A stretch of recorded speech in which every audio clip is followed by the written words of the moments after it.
À 32 ans, Jérémy Bayou s'apprête à découvrir de nouveaux horizons, lui qui a usé son fond tiré sur les bancs de la classe Figaro. Il va en effet naviguer pour la toute première fois de sa carrière dans les mers du Sud. Je sais faire du solitaire, je sais faire marcher un bateau au solitaire. Alors effectivement, gagner la solitaire du Figaro, ça ne veut pas dire qu'on va gagner le Vendée Globe, loin de là. Je pense que ça veut dire qu'on a l'habitude d'être tout seul sur un bateau, de se débrouiller tout seul, de se battre contre des concurrents avec un niveau très élevé.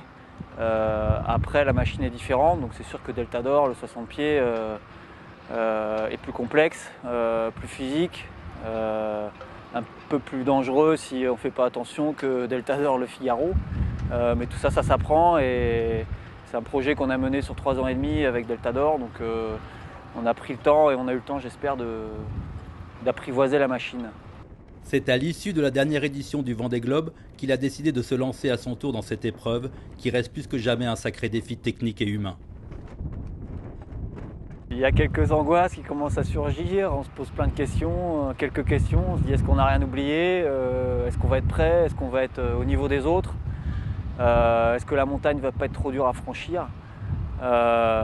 Écoute, en tout cas le dossier est complexe, techniquement à préparer, physiquement, personnellement, donc de ce côté-là c'est sûr que c'est très complet, on ne peut pas faire plus compliqué, on ne peut pas faire plus dur à préparer et je pense qu'en mer, ça sera la même chose.